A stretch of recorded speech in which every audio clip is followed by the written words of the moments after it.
Bonjour et bienvenue sur le podcast de la femme victorieuse. Mon prénom c'est Jessie et je suis la fondatrice de LFV. Aujourd'hui, nous accueillons Eugénie. Eugénie est une femme de Dieu qui va partager avec nous son témoignage de résurrection, de nouvelle vie, de nouveaux départs, de nouveaux commencements. Allez, on commence tout de suite. Bonjour Eugénie, comment vas-tu aujourd'hui? Bien, et toi? Je vais bien, merci. Avant de partager ton témoignage avec nous, j'ai une petite question pour toi. Donc, est-ce que tu peux te présenter en quelques mots, s'il te plaît? Oui, donc je suis Eugénie, j'ai 31 ans, donc je suis française d'origine sénégalaise et j'habite à Londres en ce moment. Donc voilà, c'est un peu ce que je peux dire par rapport à moi. Je travaille dans l'ingénierie, donc je suis pas ingénieure parce que tout le monde me dit ça. Ah, t'es ingénieur? Non, je suis pas ingénieure. Je suis chargée de projet dans l'ingénierie et à côté aussi, je suis aussi carrière et mindset coach. À mon compte, donc ça fait 2 ans maintenant et voilà, donc c'est un peu ce que je peux dire par rapport à moi et ma présentation. Ouais.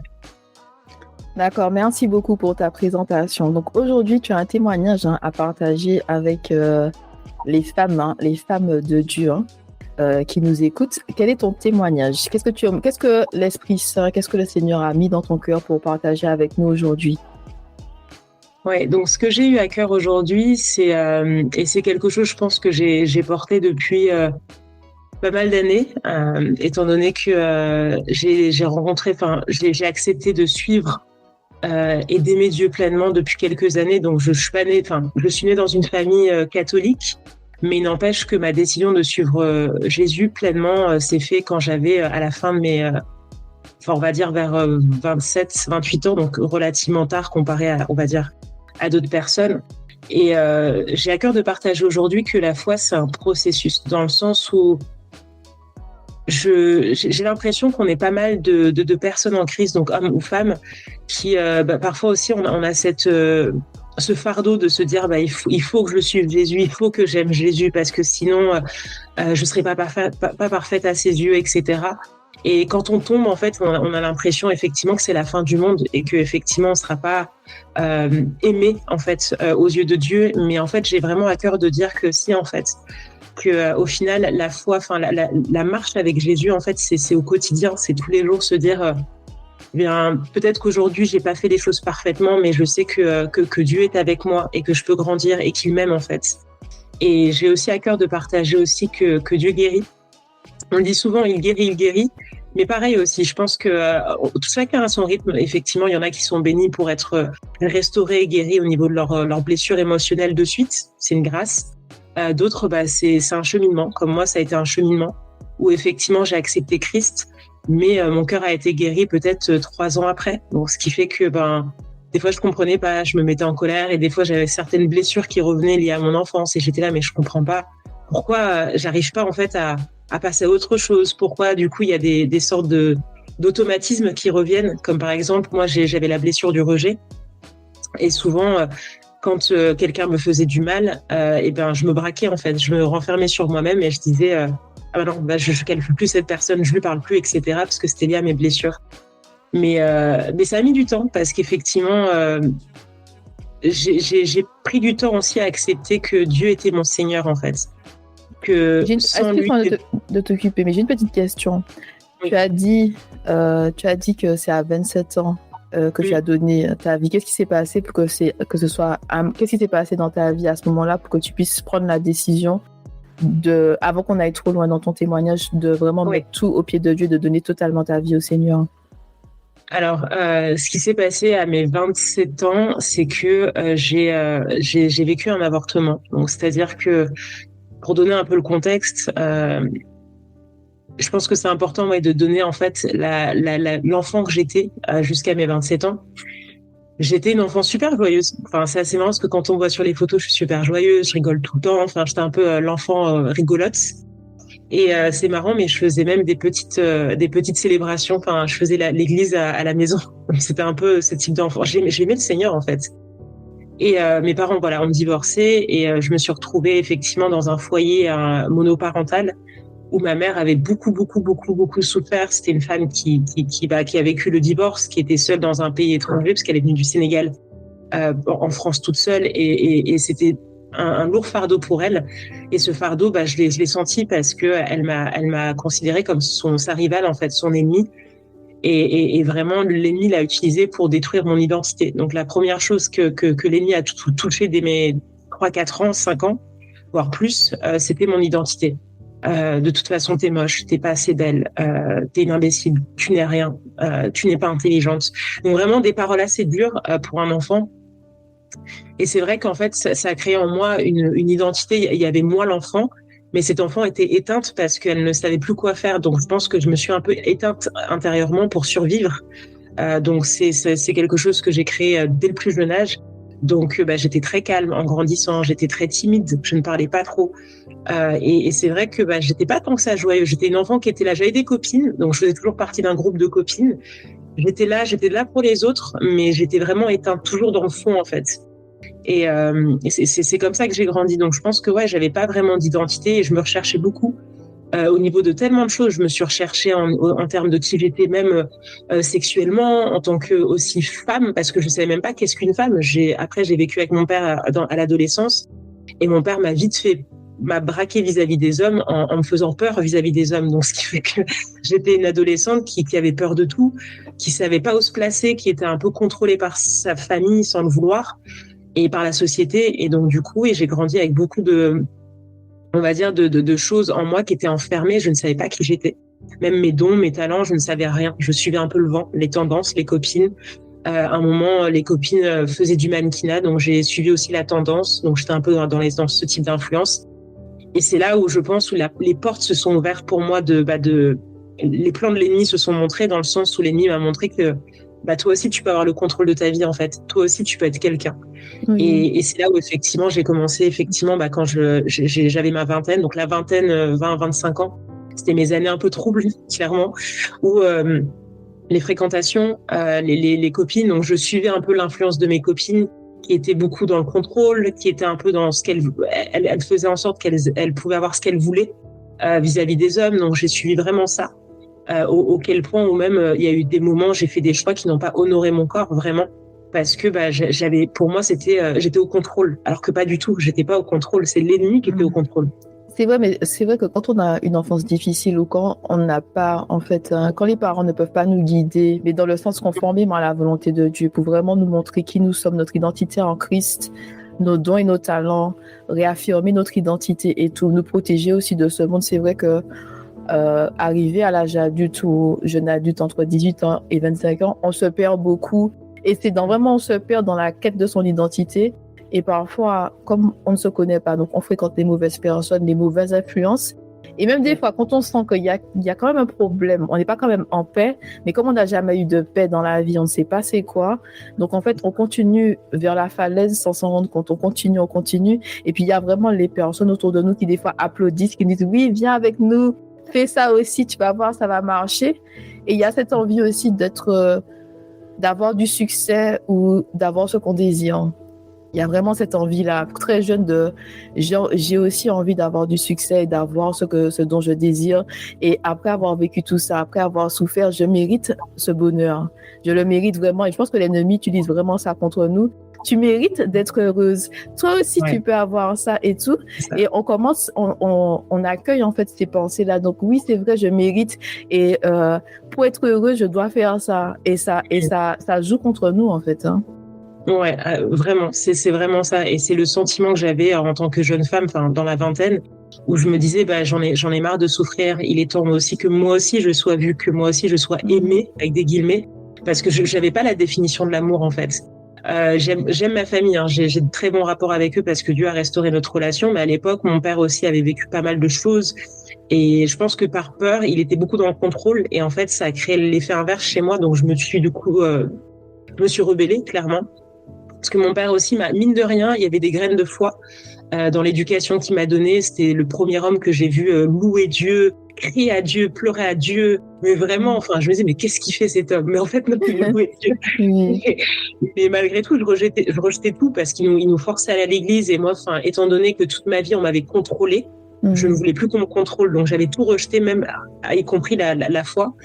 Et effectivement, et je pense qu'en grandissant, je suis passée dans mes 20-25 ans la phase où ouais, j'étais dans le contrôle, la manipulation au niveau des hommes. Je faisais tout pour avoir arrivé à mes fins. J'ai aussi blessé beaucoup de gens, ça c'est clair et net, parce qu'effectivement, quand on est dans cette tendance, on pense à sa propre chair en fait, à ses propres désirs. Donc ça, c'est quelque chose qui est important à dire. Et arrivé à mes 27 ans, donc là, on arrive enfin à ce moment où effectivement, c'était la fois de trop. Donc j'avais rencontré quelqu'un et cette personne effectivement était vraiment habitée par je le sentais, il y a quelque chose qui n'allait pas chez lui, vraiment, quelque chose de vraiment sombre. C'est-à-dire que la nuit, il dormait pas, il était assis. Et plusieurs fois, je l'ai retrouvé en étant assis, à fixer dans le vide. Enfin, des choses assez étranges, on va dire. Il y avait un manque de paix chez cette personne, on va dire ça comme ça. Et c'est marrant parce que malgré tout, maintenant, gloire à Dieu, il est en Christ. Donc voilà, Dieu sait faire les choses. Amen, il a vraiment sauvé. Hein. Oui, c'est ça, au passage. Mais c'est vrai que pour moi, ça a été la première fois aussi où j'ai vu l'ennemi vraiment utiliser quelqu'un. Parce qu'avant, j'en avais conscience, mais pas tant que ça. Mais là, je l'ai vraiment vu parce qu'effectivement, des fois, il y avait des changements de comportement. Il était vraiment agressif verbalement. C'était pas physique, mais verbal. Et ça n'a pas loupé. Enfin, Dieu m'a vraiment sauvé parce que j'ai appris plus tard aussi qu'il avait un casier judiciaire, qu'il avait été aussi violent physiquement avec des femmes. Donc Dieu merci, Dieu m'a sorti de la situation. Un jour, il m'a plus donné de nouvelles, gloire à Dieu. Mais il y a eu une conséquence qui a été que un jour, je me suis retrouvée enceinte et de cette personne. Et j'étais vraiment au pied du mur parce qu'à l'époque, mon oncle était décédé. Donc des moments très durs dans ma famille paternelle et mon père avait vraiment perdu l'esprit, vraiment, parce que son frère était décédé. Ses parents juste avant, quelques mois avant, donc père et mère. Donc c'était vraiment dur pour lui. Et dans ma tête, je me suis dit, je peux pas tout gérer, je peux pas gérer un enfant. Comment je vais l'annoncer à mon père qui est déboussolé? Enfin, c'est pas mon père en ce moment, il est perdu. Ma mère m'a à peine éduquée, je savais pas vraiment vers qui me tourner. Et voilà, j'ai pris cette décision à contre-cœur. Mais aussi parce que, oui, en toute transparence, je ne savais même pas qui j'étais. Je me suis dit, mais comment je peux éduquer un enfant si je ne sais pas qui je suis moi-même, en fait? Donc voilà, ça a été très dur. J'ai tout recommencé à zéro. Enfin, j'avais fini mes études et je suis repartie vivre dans le fin fond du Cantal avec mon père. Donc je suis passée de la grande ville aux vaches le matin quand on ouvre la fenêtre. La campagne. C'est ça. Et ouais, à l'époque, j'étais venue complètement brisée. Enfin, je me souviens même, c'est le Seigneur a utilisé mon frère parce que mon père ne voulait pas que j'aille chez lui parce qu'il était là. Oui, elle fait tout le temps la fête, elle fume de la weed, etc. Je la veux pas à la maison. Enfin, il voulait pas mon chaos en fait. Il était en deuil quoi. Et mon frère lui a dit mais Eugénie, enfin c'est ta fille. Enfin, tu peux pas faire ça. Et mon père, bon, il a accepté. Les premiers mois étaient durs. Les premiers mois étaient très durs parce que même moi aussi, j'étais dans mes propres forteresses. J'étais en train de me demander, enfin, je demandais clairement à Dieu, je lui disais, mais, enfin, je te connais pas, enfin, mais clairement, là, il faut que tu m'aides, en fait. Et ces phrases-là, je l'avais dit aussi une fois, quand j'étais en after, donc en soirée. Et je regardais le vide, chose qu'il faut pas faire quand on est en after et qu'on a fumé de la weed. Mais je me suis demandé, qu'est-ce qui m'empêche, en fait, enfin, ma vie est tellement chaotique, qu'est-ce qui m'empêche de faire ce pas? Mais quelque chose m'a retenu et je ne saurais pas comment l'expliquer, mais quelque chose m'avait retenu ce jour-là. Et en étant entourée de rien, enfin clairement étant dans le fin fond du Cantal, en fait, un jour je suis rentrée dans une église, je me suis assise et je me suis dit bon, là on est vraiment dans le fond quoi. Avortement, je sais pas trop quoi faire de ma vie.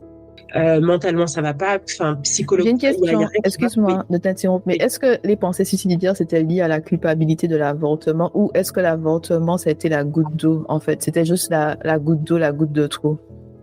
Je crois que c'était la goutte de trop parce que je pense qu'en tant qu'enfant, voire jeune femme, j'avais développé une tendance dépressive de par ce que j'avais vécu dans ma famille parce que bon, j'ai pas tout raconté, mais oui, il y a eu des moments assez traumatiques dans ma famille et j'ai vécu aussi par exemple des attouchements, des choses comme ça. Donc je pense qu'à mon avis, j'avais développé une personnalité assez dépressive en fait, de base.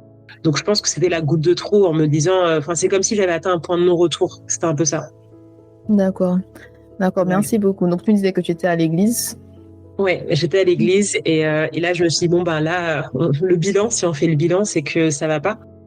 Et clairement j'ai clairement dit à Dieu, je sais pas trop par où commencer, mais là il est temps que tu fasses le ménage quoi. Il est temps parce que là je peux plus. J'ai tout fait, j'ai tout pris. Enfin en tout cas de l'autre côté j'ai tout essayé. Enfin je fumais par exemple tous les jours de la weed pour apaiser mon esprit. Donc oui, ça te permet de dormir et du coup tu fais pas de rêve, mais le lendemain tu reviens avec ton fardeau en fait. Donc j'avais tout essayé en fait du monde et j'arrivais pas à trouver de solution. J'arrivais pas à trouver de solution. Donc je me souviens je suis sortie de cette église, c'était assez marrant. Je fumais des cigarettes à l'époque parce que j'avais arrêté de fumer de la weed et je me souviens, j'ai regardé mon paquet et je l'ai jeté. Et je suis partie comme ça. Et je me suis dit, c'est bizarre comme geste. Et je suis partie comme ça. Et la journée a commencé, en fait. La journée a commencé dans le sens où j'ai regardé sur Google une église dans ce petit village. J'ai commencé effectivement à aller dans une église évangélique. Et c'est là où effectivement il y avait un groupe de jeunes. Et petit à petit, Dieu a commencé à me montrer, en fait, la première chose qu'il a fait, il a fait un travail de fond, mais il a commencé par l'entourage. Bizarrement, tout l'entourage a changé. Les copines de soirée, les copines d'after, si ça, elles disparaissaient. De toute façon, j'étais tellement dans le fin fond du Cantal que de toute façon, je pouvais pas aller en soirée à Lyon ou quoi qu'est-ce, ou à Paris. Mais oui, l'entourage a changé. Donc, j'ai commencé à avoir des amis en Christ, des copines voilà, qui marchaient différemment, qui avaient une manière de parler différente. Et qui étaient pas, les centres d'intérêt étaient différents. Donc, ça a changé ça a commencé par là. Les compétences aussi. Je joue au basket en semi-professionnel et par exemple, j'ai fait l'une de mes meilleures saisons dans ce fin fond du Cantal. Donc le Seigneur m'a élevé, il m'a élevé de cette manière. Le travail aussi. En fait, il m'a montré que j'avais de la valeur. Il m'a dit en fait, tu sais, t'es aussi capable en fait. Parce qu'à l'époque, je savais pas trop qui je voulais être, je savais pas trop où j'allais dans la vie. Vraiment, c'était même alarmant. Et le Seigneur m'a dit non, j'ai quelque chose pour toi. Tu es compétente. J'ai mis des choses en toi. Donc c'est la première chose qu'il m'a montré. Il m'a positionné aussi. Il m'a honoré. Et c'est la première fois aussi que je me sentais effectivement valorisée. En fait, je sentais que de plus en plus, il mettait des choses en moi où je me disais tiens, j'ai hâte de savoir, qui je suis. J'ai hâte de découvrir qui je suis en fait. Et sa manière aussi, la manière dont il l'a fait aussi, il m'a montré aussi depuis le plus jeune âge que ma terre d'appel, c'était l'Angleterre. Donc, il m'avait mis à cœur de partir en Angleterre. Et je me dis, mais je fais comment? Je commence où? Il y avait beaucoup de découragement autour de moi. Mon père aussi n'était pas trop pour, etc. Et en fait, le Seigneur m'a positionné. Moi, je voulais partir à Londres et il m'a positionné à Bristol. Donc, d'abord, il m'a mis on va dire, dans la salle d'attente. Mais c'était une bénédiction parce que cette ville-là, Bristol, c'est là où j'ai rencontré ma première famille vraiment en Christ. C'est là où effectivement j'ai été baptisée. C'est là où effectivement il s'est passé tellement de choses. J'ai découvert mes dons, j'ai appris à parler en langue. Il m'a donné mon appel. Il m'a dit voilà, je t'ai positionné effectivement pour encourager les nations, pour vraiment aller dans des endroits où les gens n'iront pas. Donc j'ai lancé mon coaching aussi à Bristol. Ça a vraiment été une année des années de grâce parce qu'en fait, il m'a montré aussi qu'il m'aimait, mais surtout plus que ça, c'est qu'il m'avait appelé pour quelque chose. Il m'a aussi, et ça a été... J'ai une question, excuse-moi de t'interrompre, mais tu es resté combien de temps à Bristol? Je suis restée 2 ans et demi. C'est intéressant parce que parfois, même quand le Seigneur nous appelle à aller quelque part, des fois, il le fait étape par étape. C'est comme si, comme tu as dit, c'est la salle d'attente où c'est un avant-goût en fait du pays, un avant-goût de ce que tu auras ou une préparation parfois avant d'être positionné. Parce que dans mon histoire, j'ai vécu 1 an en France avant de venir, en fait 9 mois à les études, avant de venir en Angleterre. Et j'ai toujours dit que si j'avais quitté la Martinique pour aller directement en Angleterre, j'aurais fait tout de suite l'aller-retour. Je ne serais pas restée là. Et j'ai vu que des fois, le Seigneur nous appelle à faire des choses ou à nous positionner, mais il nous prépare parce que des fois, c'est trop grand. Ou bien, il met déjà des choses en nous avant de nous positionner là où on doit être pour qu'on puisse justement se sentir bien ou encore avoir la force d'avancer là où il va nous positionner. Oui, totalement. Il y a vraiment un but pour toi d'être à Bristol avant d'arriver en Angleterre. Je voulais dire avant d'arriver à Londres, puisque Bristol, c'est déjà en Angleterre. Ouais, totalement. C'est totalement ça parce qu'effectivement, il avait préparé donc mon chemin et le travail de la guérison a enfin commencé à Bristol. Donc effectivement, il avait besoin de me mettre à part de ma famille. Parce qu'autant j'aime ma famille, mais avec mon père, j'avais une relation, enfin père-fils, c'est assez ça, très fusionnelle, voire trop. Et je me souviens un jour, le Seigneur m'avait dit, il faut que tu me laisses de la place. Tu ne peux pas aimer que ton père. Il y a quelque chose qui et il m'avait fait comprendre qu'il fallait que je laisse de la place à d'autres personnes. Et j'avais du mal. Je disais, ah oui, mais c'est mon père, il a toujours été là. Mais en déconstruisant, enfin, grâce aussi à ma psychologue, en déconstruisant tout ce schéma, je me suis rendu compte que oui, on avait une relation trop fusionnelle qui faisait que je pouvais ni laisser la place à d'autres personnes, ni à d'autres hommes aussi. Donc, ça a été ce travail qui a commencé de guérison. Donc, j'ai effectivement commencé à avoir une psychologue, tout en aussi continuant en faisant confiance, au Seigneur. Et ça a été fort parce elle m'a permis de mettre des mots sur mes blessures. Elle m'a permis de vraiment voir qu'effectivement, j'ai vécu des choses pas faciles, des événements traumatiques. Parce que moi, je l'ai normalisé. Le fait que j'avance dans la vie et que j'ai une résilience, je me suis dit, bon, ça fait partie de moi, c'est la vie, c'est comme ça. J'avais aussi un peu ce côté un peu victime, c'est toujours moi à qui il arrive des broutilles. Mais effectivement, elle m'a montré que non, j'ai vécu des choses assez traumatiques qui ont fait que il y a une déconnexion entre mon moi et mon identité en fait. Et c'est pour ça que je recommande vraiment à toute personne qui fait un travail de guérison d'être accompagnée, hyper important, de prier bien sûr avant. Maintenant, on a cette grâce d'avoir des psychologues chrétiens, bon pas partout. Oui, amen, hein, amen, hein. Ouais. Amen. J'ai une amie, elle a eu des sessions avec un psychologue. Et elle a cherché en fait un psychologue chrétien. Elle a dit que c'est important pour moi que cette personne-là ait les mêmes valeurs que moi, oui. et que elle ressente aussi les choses au niveau de l'Esprit Saint, de pas juste aller avec quelqu'un qui va te présenter les valeurs du monde, mais quelqu'un qui connaît en fait la parole de Dieu et qui peut t'accompagner dans ce sens. Oui, c'est ça. Et après, malheureusement, c'est vrai que, en tout cas, je prie pour ça et c'est vraiment quelque chose que j'ai à cœur, qu'il y ait vraiment une moisson de psychologues en Christ, mais c'est en cours. Et c'est vrai que vu que maintenant on a besoin de support maintenant, enfin moi personnellement elle est pas chrétienne, mais c'est marrant parce que des fois, parce qu'elle sait que je suis en Christ, elle sait tout, hein, elle sait le service que je fais auprès de l'Église et même des fois un jour je me souviens j'étais plus trop, mon feu était un peu éteint et c'est elle qui m'a rappelé mon identité en Christ. Je dis mais attends, c'est ma psy qui me rappelle que je servais à l'Église. Je dis mais c'est donc ouais, le Seigneur m'a vraiment béni avec cette femme, mais c'est vrai que de préférence c'est mieux d'avoir quelqu'un qui marche avec l'esprit. Et je prie vraiment pour qu'un jour on ait une moisson de psychologues en Christ pour les hommes et les femmes. Amen, hein, amen. Parce qu'on a besoin en fait de personnes qui croient en Dieu partout, dans toutes les industries, hein, pour pouvoir justement aider les enfants de Dieu, mais aussi étendre le royaume du Seigneur sur terre. Et ça change en fait quand on peut vraiment. Tu sais, toi, tu as eu cette opportunité de pouvoir partager ta foi avec la psy, mais c'est pas avec toutes les psychologues que tu peux vraiment dire, voilà, je crois en ça, voici ceci, voici cela. Il y a des personnes qui sont là, c'est pas leur truc et tout, et il faut vraiment que Dieu en fait guide les enfants de Dieu vers les bonnes personnes. Ouais, c'est totalement. Franchement, alors, j'ai conscience que j'ai vraiment été bénie avec cette femme. Et donc oui, donc la guérison était en cours. Donc en fait, c'était beaucoup plus déconstruire ce que mes parents m'avaient dit quand j'étais enfant. Ça a commencé à Bristol et vraiment un peu plus me positionner dans mes compétences. Tu es capable. Et ensuite, donc je me souviens, j'ai même boudé quand j'ai appris que je devais partir à Londres. J'étais là, mais non, enfin, je suis trop bien à Bristol. J'ai ma famille en crise. Je commençais à servir, donc j'étais responsable des jeunes adultes.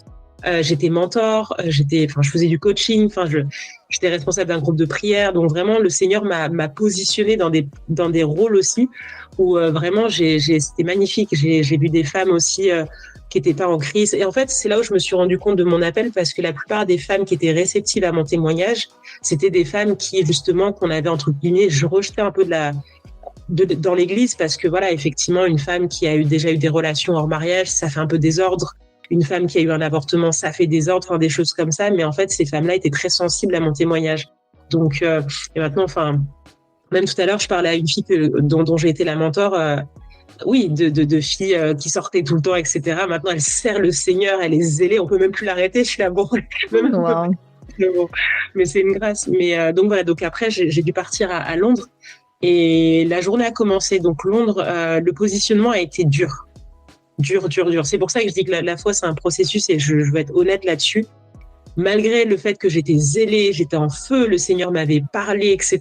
J'entendais la voix du Seigneur clairement. Il m'avait donné mon appel et mes dons. Londres, ouais, faut dire ce qu'est, c'est une grande ville, beaucoup de tentations. Et moi, clairement, c'est là où effectivement je me suis tombée, dans le sens où l'ennemi avait vraiment utilisé mon père pour me faire tomber. Donc mon père a vécu encore une fois, enfin un décès. Je crois que c'était un décès à l'époque qui a fait il est un peu retombé dans ses travers.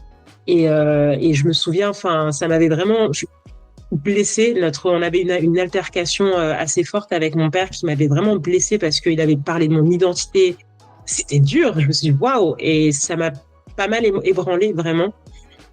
Et c'est là où effectivement les portes, en fait, j'ai laissé les portes ouvertes en me disant bon bah si je n'arrive même pas à être protégée, enfin parce que moi je le voyais comme ça, je me dis bah si je souffre aussi en Christ, ben voilà, je vais me protéger toute seule. C'était un peu ça mon raisonnement à l'époque. Est-ce que quelque part, à ce moment-là, tu as rejeté en quelque part Dieu quand tu as fait si je peux pas être protégée, je me protège toute seule. Est-ce que inconsciemment en fait tu as rejeté le Seigneur parce que tu t'es dit je traverse encore une souffrance, et surtout quand on a souffert beaucoup dans son enfance, son adolescence, jeune adulte, il y a des fois, on trouve que toute souffrance est une souffrance de trop.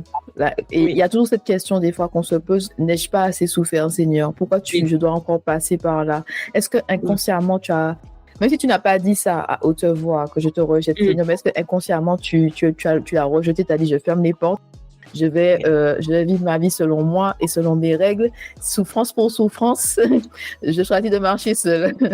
C'est ça. Inconsciemment, je l'ai rejeté. Ouais, je suis d'accord. Inconsciemment, je pense que je me suis même pas rendu compte de la teneur, en fait, de mes actes. Parce que pour moi, effectivement, la souffrance pour souffrance, au moins, je sais comment c'est de l'autre côté, je sais comment gérer. Donc, je souffrirai, mais selon mes termes, c'était un peu ça.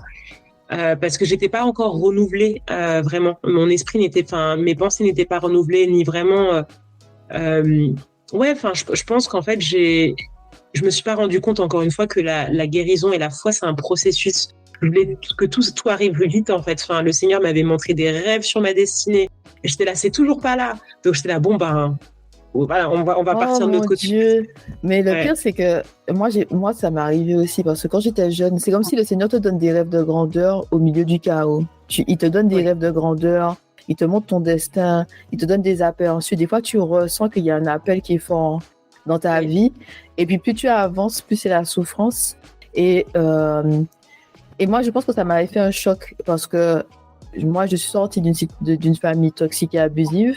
Et je pensais en fait que ma vie allait changer quand j'allais sortir de l'environnement. Quand je suis sortie de l'environnement, j'ai eu encore d'autres souffrances. Et je m'y attendais pas parce que moi, je m'attendais vraiment, je suis là, la porte va s'ouvrir, cette porte va s'ouvrir, je vais sauter, ma vie va s'améliorer. Et quand la porte elle s'est ouverte, il y a eu d'autres problèmes. Et comme tu dis, si tu n'as pas ton esprit n'est pas renouvelé, il y a aussi quand même, on va dire, un mode de pensée qui te suit dans une autre situation. Et puis après, il y a la situation elle-même qui est difficile. Et il y a Dieu qui s'en l'appelle. Et j'ai dit, ça fait un moment que Dieu, tu me parles de cet appel-là, grande vie, machin. Regarde dans l'état où je suis. Et c'est difficile des fois de continuer d'avancer, de croire en Dieu quand ta situation ne change pas, en fait. C'est exactement ça. Et ouais, c'est ça. Et en fait, c'est le ressenti que j'avais. Et donc voilà. Après, donc c'est là où effectivement, j'ai eu encore plus de difficultés, des épreuves relativement dures vis-à-vis de mon travail. Et malgré tout, c'est bien. Mais je priais des fois. Enfin, des fois, je disais la petite prière, Seigneur, qu'est-ce qui se passe? Ou des fois, je priais, je lui remettais la journée. Donc il y avait toujours, je pense, cette petite graine de foi qui était là, mais c'était compliqué quand même. Et ce qui m'a fait réellement revenir vers le Seigneur, ça a été donc entre-temps, je fréquentais aussi quelqu'un qui n'était pas en Christ. Mais c'est marrant parce que Dieu utilise vraiment tout le monde. Ça a été la première personne dans ma vie. Bon, mis à part mes amis, parce que j'ai vraiment des amis extraordinaires, mais c'était la première personne masculine qui m'a montré qu'est-ce qu'était l'amour et le respect. Donc malgré tout, j'étais pas en Christ, mais j'étais avec quelqu'un qui était en paix, qui était calme, qui était dans la communication, qui était vraiment. En plus, c'est marrant parce qu'il a, il a un background en psychologie, donc peut-être ça aide. Mais dans tous les cas, c'est lui qui m'a appris à communiquer, parce qu'effectivement, avant, je ne savais pas communiquer. C'était soit effectivement ça partait dans mon sens, soit je me braquais. Donc des choses comme ça. Donc j'avais encore quelques blessures de l'enfance où voilà, je me renfermais. Et on s'est séparés parce qu'effectivement. il y a eu un moment, on se disputait tout le temps et c'était compliqué pour lui, en fait, de tout le temps faire le premier pas, celui qui essaie de communiquer. Et c'est vrai, enfin, c'est même marqué aussi dans la Bible, la femme sage bâtit sa maison et la femme... Les femmes querelleuses. Oui, c'est marqué. Il y a au moins 3 versets dans la Bible, dans Proverbe, qui dit aux hommes, éloignez-vous des femmes querelleuses. Ouais, c'est ça. Et ben moi à l'époque, surtout vers la fin, parce que j'ai vécu des choses assez dures. Enfin, j'ai été cambriolée à Londres. Enfin, il y avait un cumul en fait, comme si l'ennemi avait vraiment l'accès dans ma vie. Et donc du coup, il y a eu un cumul d'événements traumatiques qui a fait que j'étais en conflit constant avec lui. Et parce que je me trompais d'ennemi en fait. Et il y a eu un moment, il a dit stop. Il a dit c'est pas que je même les mots ont été durs pour lui. Il a même pas sorti le mot on n'est plus ensemble. Il a juste dit je ne peux plus. Et ça c'est fort de dire je ne peux plus. Et je me suis dit waouh. Donc c'est là où effectivement je suis vraiment tombée et j'ai dit au Seigneur il faut que ça change. Je lui ai clairement dit Seigneur je veux plus faire semblant. Je veux plus faire semblant que ça aille bien. Je veux plus faire. Là c'est le moment. Enfin j'avais vraiment le cœur ouvert. J'ai dit j'ai vraiment à cœur d'être la mère, la future épouse ou même la future femme en Christ que tu vois en moi. Parce que sinon, je pourrais pas continuer à marcher comme ça, à faire semblant, à avoir mal, à cacher mes émotions. Là, il faut que tu fasses le travail. Et il l'a fait. Ça n'a pas été facile. Hein.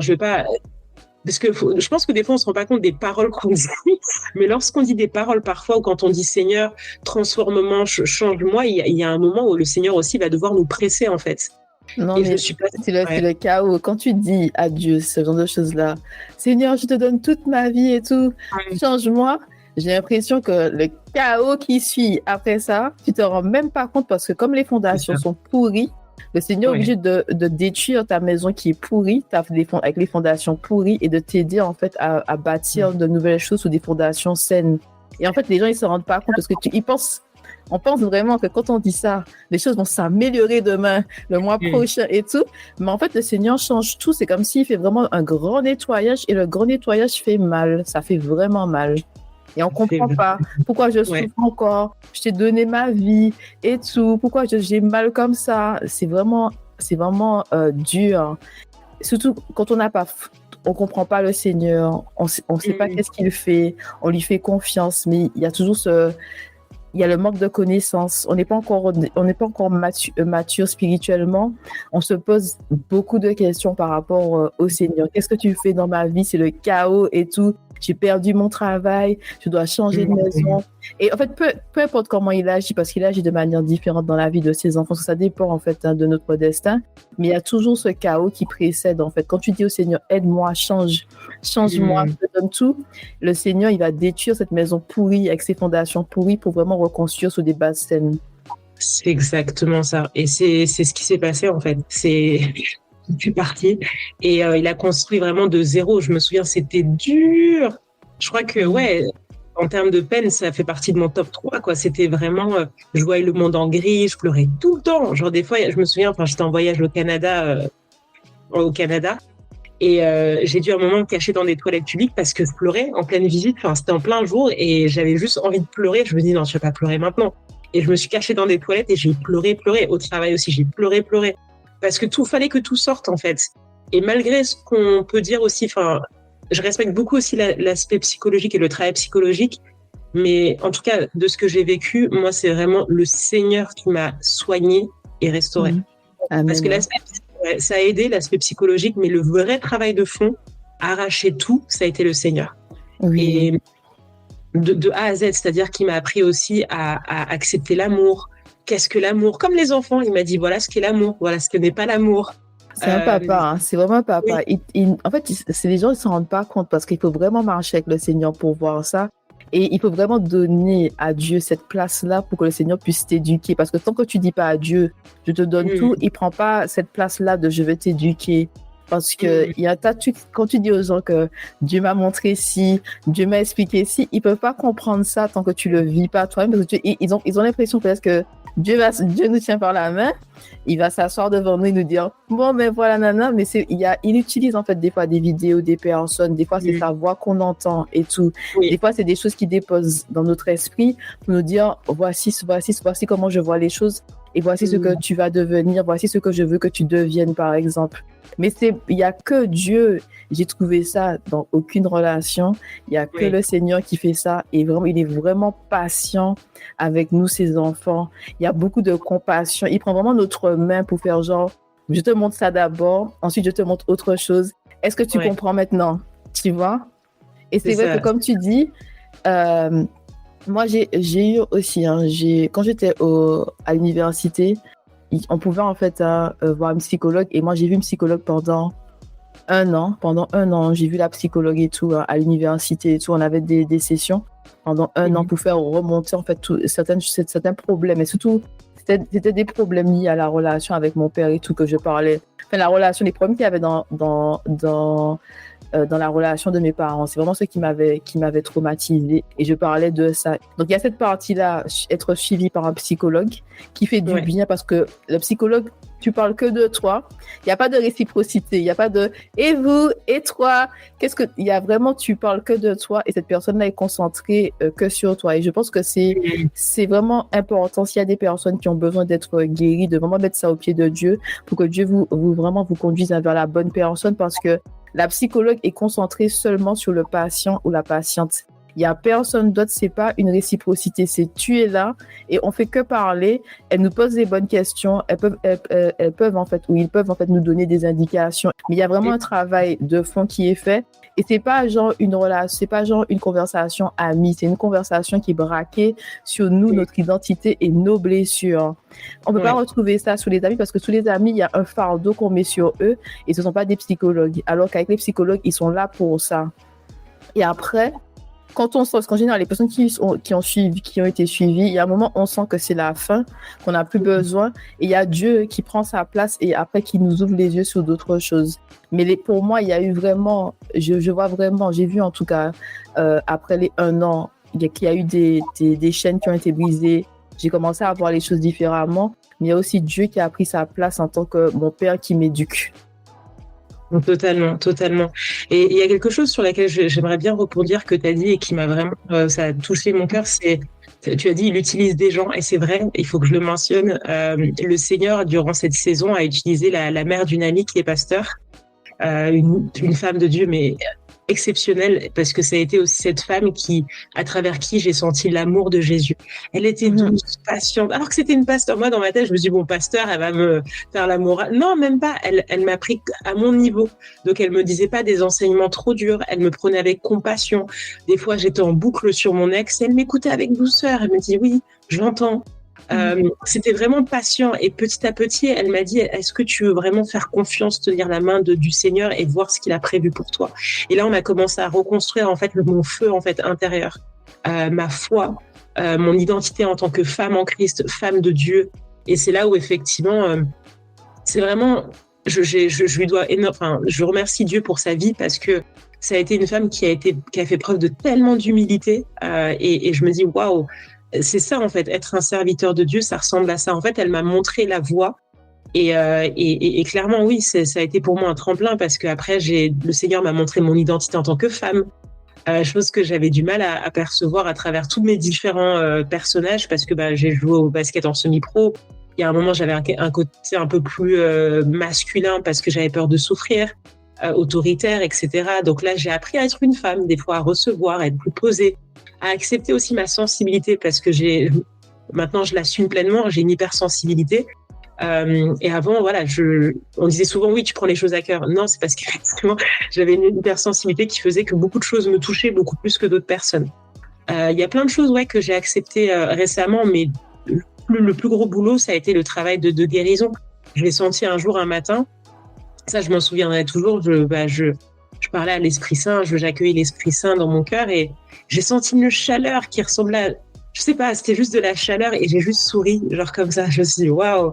Et surtout, c'est ça la chose principale, c'est que en temps normal, je me lève des fois avec des pensées un peu négatives, ou j'ai du mal à me lever le matin. J'avais du mal à me lever le matin, ce qui faisait que des fois même pour le travail, c'était compliqué. Il y a des moments même où des fois je travaillais, j'espère que mon employeur n'écoutera jamais ça, mais je me levais des fois le matin. Et je prenais mon PC du travail et je me mettais dans mon lit, et voilà, ou même des fois je bougeais juste la souris, parce que j'étais pas mon espace mental était déjà ouais. Et là, en fait, ce jour-là, je me suis levée avec cette chaleur et surtout avec cette paix. Il y avait rien dans ma tête. Il y avait rien dans ma tête. Et depuis lors, et je remercie Dieu pour ça, il y a plus de matins où j'ai du mal à me lever à cause des pensées négatives, à cause de la dépression, à cause de l'anxiété. Je me lève et je me dis, waouh, nouvelle journée. Bon, après, il y a des fois, je me dis, bon, il y a le boulot, c'est un peu fatigant comme tout le monde. Mais je me lève plus avec ce poids, en fait, sur les épaules ou dans le cœur. Et ça, c'est incroyable. Oui, merci Seigneur qui nous change vraiment. Et je voulais revenir sur ça, l'identité de la femme. Parce que tu as dit avant, tu étais autoritaire, tu te braquais. Et c'est vrai qu'on peut on peut se perdre en fait dans les différents rôles qu'on a dans les différentes saisons de nos vies. En fait, ce que tu as dit, c'est vraiment l'identité. Parce que moi, je me rappelle, moi l'éducation que j'ai eue, c'est une éducation à la dure. Et chez moi, en fait, c'était serre les dents et continue d'avancer. Il n'y avait pas de... On m'a pas élevée en fait comme une femme, on m'a élevée plus comme un homme, c'est-à-dire moi je suis la première dans ma famille et après j'ai un frère et une sœur, donc j'ai déjà ce rôle-là de leader, ce rôle-là où ce que les parents se reposent beaucoup sur l'aîné, donc j'ai vraiment cette position de leader dans ma famille, je dois prendre des décisions, je dois conseiller mes parents aussi, et l'identité de la femme c'est très difficile quand tu es dans une famille où les rôles ne sont pas définis en fait et que des fois tu empiètes par nécessité, tu empiètes en fait sur le rôle de tes parents parce que tes parents ont besoin de toi, parce que tes parents te disent que tu dois faire ceci ou cela. Et aussi dans l'éducation, comme je disais, l'éducation à la dure, ne montre pas tes émotions, ne pleure pas. Et j'ai eu aussi des problèmes en fait à communiquer ce que je ressentais. C'est vraiment le Seigneur qui m'a donné la main au fur et à mesure pour que je puisse mettre des mots sur ce que je ressens. Et qui m'a montré aussi la place de la femme, parce que c'est vrai que parfois tu peux avoir une énergie un peu plus masculine que féminine, parce qu'en fait la façon dont on t'a élevé, c'est pas toi en fait, mais c'est juste qu'on t'a élevé d'une certaine façon et tu te dis que c'est comme ça que je suis. Et en fait Dieu doit vraiment faire les changements et te montrer que voici en fait l'identité de la femme, voici ton identité, d'accord? Et même cette histoire de pleurer, pour moi, pleurer, c'était genre une faiblesse, c'était pour les... Moi, à un moment, je pensais vraiment ça, parce que moi, j'ai vraiment grandi avec le truc de militaire strict. Moi, je pensais que pleurer, c'était pour les faibles. Je suis là, c'est les gens qui sont faibles et tout, qui pleurent, machin, nanana. On pleure pas ici, nanana. Tu gères tes émotions et tout. C'est vraiment le combat. On m'a vraiment préparé. Mon père, il disait tout le temps...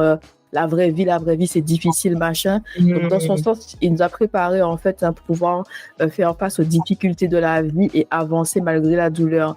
Mais dans ça, il n'y avait pas l'amour, en fait. Il y avait juste le côté autoritaire. Voici comment ça fonctionne dans la maison et tout. Voici ce qu'il y a à faire. Voici ce qu'on attend de vous, mais il n'y avait pas d'amour. Et donc, moi, en étant jeune, j'avais ce côté-là autoritaire aussi. Donc, moi, je dis ce qu'il y a à faire et tout. Et j'avais déjà ce rôle-là dans la famille, un peu, de être la personne qui va rassembler les gens, dire ce qu'on va faire. Et quand tu es dans une relation, des fois, tu n'arrives même pas à trouver ta place parce que tu ne connais pas ta place et tu ne sais pas c'est quoi l'identité de la femme. Selon le Seigneur, en fait, pas selon la société, mais vraiment selon le Seigneur. Et quand tu ne peux pas communiquer à un homme, en fait, c'est quoi le problème? Vous tournez en rond dans la relation parce que tu ne peux pas mettre des mots sur ce que tu ressens. Et des fois, comme tu dis, tu peux te braquer. Et parce que tu ne sais pas comment communiquer et dire. Et des fois aussi, quand on grandit dans des familles strictes, il n'y a pas en fait la liberté de la parole de pouvoir dire voilà ce que je ressens. Et même des fois, quand tu essayes de dire certaines choses, on te dit que ce n'est rien. Ce n'est rien. On a vécu pire que ça. Si moi j'ai supporté ça, tu peux supporter ça aussi. Si moi j'ai vécu ça, ça m'a pas tué, ça va pas te tuer, non, ça va pas te tuer. Alors des fois, tu n'as même pas envie d'exprimer ta tristesse, ta dépression, parce que tu dis, je vais déranger les gens. Il me pose la question, mais peut-être qu'il ne veut pas vraiment, je vais pas mettre le poids sur lui et tout, je préfère garder. Et la personne en face de toi te dit vraiment, parle-moi s'il te plaît, dis-moi ce qui ne va pas. Et toi, tu es là, non, ça va, tout c'est rien, ne t'inquiète pas. Alors que cette personne-là essaye vraiment de son côté. Et il y a vraiment Dieu qui doit passer pour pouvoir rééquilibrer les choses, que c'est ce qui s'est passé avec moi. Dieu a rééquilibré les choses et j'ai des vidéos sur YouTube où je pleure en fait, alors que je me dis qu'avant c'était inimaginable, moi pleurer, je dis ça va pas ou quoi, mais il y a vraiment des vidéos sur YouTube où je me suis dit que non en fait, pleurer c'est pas en fait c'est pas une faiblesse, c'est juste les émotions. Et même pour les hommes, Je trouve pas que pleurer, c'est une faiblesse. Mais c'est vrai que si tu connais pas ton identité de femme selon le Seigneur, en fait, soit tu en fais trop, soit tu fais pas assez, mais tu n'es pas positionné, tu te sens pas forcément bien sans le savoir parce que il y a pas cette identité-là en toi. Et aussi, quand tu ne marches pas avec le Seigneur, c'est facile de se perdre dans différentes saisons de sa vie parce que Dieu nous appelle, il y a un appel dans notre vie et le Seigneur nous fait seulement des fois traverser certaines saisons et des fois on se dit parce que j'étais cette personne-là pendant 5 ans, c'est ce que je dois être toute ma vie, alors que c'était juste une période de ta vie que peut-être Dieu va utiliser pour faire autre chose, mais c'est pas, ça te définit pas, ça fait juste partie de toi. Il faut vraiment en fait marcher avec Dieu pour qu'il puisse nous donner les révélations par rapport à certaines périodes de sa vie. Quand je dis ça, ça me rappelle, hein, moi j'ai toujours pensé que j'allais être danseuse, j'allais être prof de salsa. Et quand Dieu m'a dit, c'est pas ce que je t'appelle à faire, j'ai dû mourir. J'ai dû vraiment mourir, retirer cette identité de danseuse. J'ai pensé toute ma vie que j'allais forcément avoir un travail et avoir en fait la danse à côté, pouvoir être prof de danse ou avoir une période de ma vie où j'allais en fait faire une tournée dans le monde avec une troupe, avec un groupe de danse.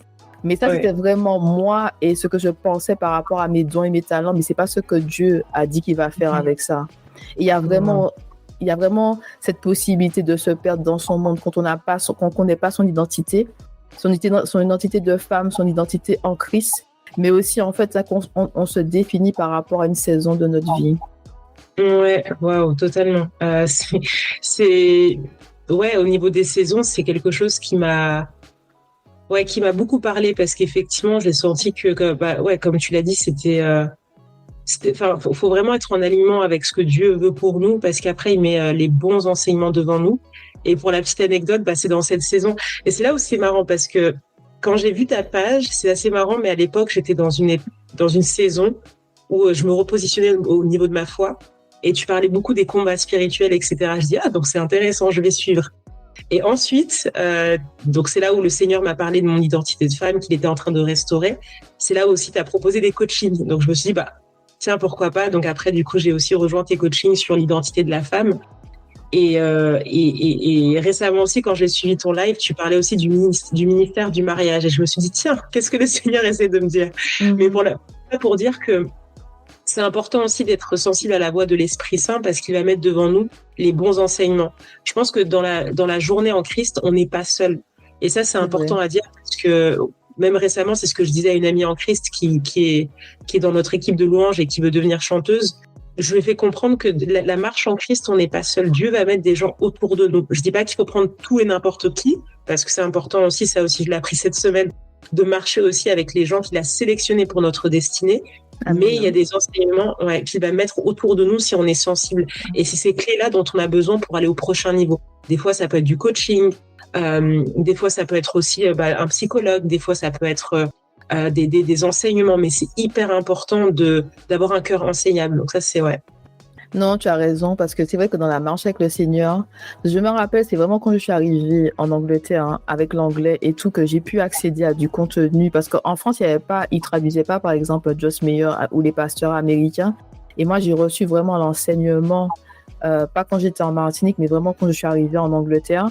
Et quand j'ai commencé à aller à l'église Hillsong, j'ai regardé Joel Osteen, Joyce Meyer. J'ai regardé un peu T.D. Jakes, mais c'était vraiment Joyce Meyer qui me parlait parce que j'étais toujours dans cette période-là de guérison. Elle parlait beaucoup de son passé, des abus et tout, et de la femme qu'elle est aujourd'hui et la femme qu'elle était. Et à chaque fois, en fait, qu'il y a une guérison, quelque chose qui est fait, qui est restauré, le Seigneur faisait remonter d'autres souvenirs et il mettait un nouvel enseignant. C'est-à-dire que je suis passée de Joyce Meyer à Joel Osteen. Et Joel Osteen était vraiment dans l'encouragement. Tu vas y arriver, tu peux le faire. Et lui, il est vraiment, quand il prêche vraiment il partage la parole de Dieu, mais il est vraiment encourageant. Et c'est vrai que le Seigneur utilise en fait différentes personnes, différents contenus. Ça peut être des livres que tu lis, ça peut être des gens que tu rencontres, ça peut être des pasteurs et tout. Et comme tu dis, si tu as la sensibilité au niveau de l'Esprit Saint, tu es vraiment guidé pas à pas pour ton éducation, pour ta restauration et aussi pour ta guérison. Le Seigneur vraiment tient ta main et te dit, dans cette saison-là, voici, tu dois te concentrer sur ça, tu dois regarder ça. Et même en tant que personne, même au niveau, par exemple, des diplômes, du travail, du développement personnel, le développement aussi au travail. Le Seigneur met les bonnes personnes, il met des mentors, il met les managers, manageuses, il met les responsables autour de nous pour nous faire en fait devenir plus. C'est Et ça. on peut penser que c'est que la relation entre nous et le Seigneur, mais le Seigneur utilise vraiment d'autres personnes pour nous bénir, pour nous changer, pour nous éduquer sur différents sujets. Et des fois, même quand on a la relation avec le Seigneur, il y a une fois, j'ai dit à Dieu, mais Dieu m'avait poussé à regarder une vidéo sur YouTube. Et moi, j'ai dit à Dieu, mais je te parle tous les jours, pourquoi tu n'as pas dit ça directement? Pourquoi tu es passé par quelqu'un d'autre pour me dire ça? Et j'ai dit, le Seigneur, en fait, il veut qu'il y ait cette communauté d'enfants de Dieu autour de nous. Et dans chaque saison, il y a de nouvelles, en fait, de nouveaux contenus, de nouveaux livres, de nouvelles vidéos. Et il y a des fois, le Seigneur m'a appelé à regarder des pasteurs. C'était vraiment une saison. C'était pas mes pasteurs à moi, mais par contre, dans cette saison-là, il donnait un enseignement sur un sujet. Et le Seigneur m'a dit, regarde cette personne-là pendant cette saison-là. Et c'est tout. Et après, on passe à autre chose. Il faut vraiment, comme tu dis, être sensible, en fait, à l'Esprit Saint. Vraiment, quand on ressent les choses, d'acheter des livres, de regarder telle personne, de s'inscrire à tel programme et tout, parce que le Seigneur sait pourquoi nous avons besoin de ce contenu-là à un instant T de nos vies. Ouais, totalement, totalement.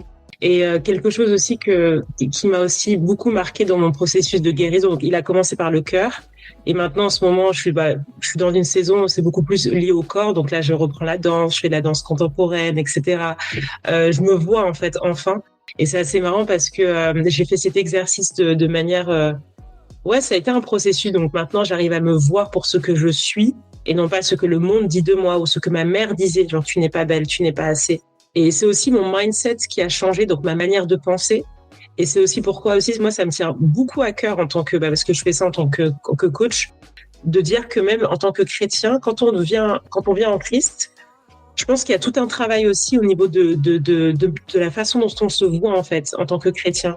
Parce que c'est rare. Moi, je savais pas, par exemple, que le Seigneur avait des plans de paix et non de malheur pour moi. C'est pour ça que quand je suis la dernière fois, c'est parce que je me suis dit, bon, il a des plans de malheur pour moi parce que je suis encore en galère. Donc, je me dis, bon. Oui, c'est amusant. C'est vrai que quand tu connais pas, tu sais pas, et tu comprends pas comment le Seigneur fait, c'est vrai, c'est difficile parce que tu te poses des questions. Pourquoi je suis encore dans cette difficulté-là? Pourquoi je dois passer encore par là? Pourquoi il y a tout ça qui tombe sur moi? C'est ça, mais parce que c'est aussi un processus et que Dieu nous montre aussi les choses progressivement, comme tu l'as dit, c'est un papa, donc il va nous montrer aussi ce dont on est capable aussi de voir, de prendre, et ensuite plus on grandit spirituellement, plus il va nous montrer des plus grandes choses, parce qu'en soi, faut être équipé. C'est un monde où, là, plus je commence à marcher avec lui, plus je me rends compte des réalités, et dehors c'est chaud. Enfin, c'est-à-dire que dans le monde, faut être prêt spirituellement, faut être prêt émotionnellement, mentalement, parce que le monde continuera d'être ce qu'il est en fait. Mais nous, en tant qu'enfants de Dieu, on sait que voilà, on a déjà la victoire et qu'aussi nous a positionnés dans des endroits où on va prendre ces territoires. Mais il faut être prêt aussi. Et ça demande tout un processus. Des fois, il y a des déserts aussi, ça c'est important. Moi, les déserts, j'aimais pas ça du tout, parce que du coup, on se retrouve, c'est calme, t'es là, bon. Mais c'est important parce que c'est là où c'est les déserts, c'est le moment aussi où le Seigneur veut voir aussi est-ce que vraiment on est capable de reconnaître sa voix dans les oasis, dans les petites opportunités. Et c'est un peu comme, moi je le vois un peu comme c'est des jours de match parce que c'est mon côté sportif, mais oui, c'est des jours de match quoi, où tu es sur le terrain et le coach il est là-bas sur le banc et toi en fait tu dois faire le match quoi. Donc c'est toi et ton oui. Donc, voilà. Non, c'est vraiment ça. Mais c'est vrai que ce monde-là, c'est dur. Parce que je me suis dit que si tu marches sans le Seigneur dans ce monde-là, tu es manipulé par l'ennemi. Et l'ennemi, en fait, il utilise tout et tu as vraiment un voile d'illusion devant tes yeux parce que le monde te présente une image qui est fausse et qui est contraire à la volonté de Dieu. On te présente, en fait, des idées, des concepts, soi-disant pour ton bonheur, mais en fait, tu vas à ta perte. Et tant que tu n'as pas la connaissance, tant que tu ne marches pas avec le Seigneur, tu péris en fait. Tu fais des choses tu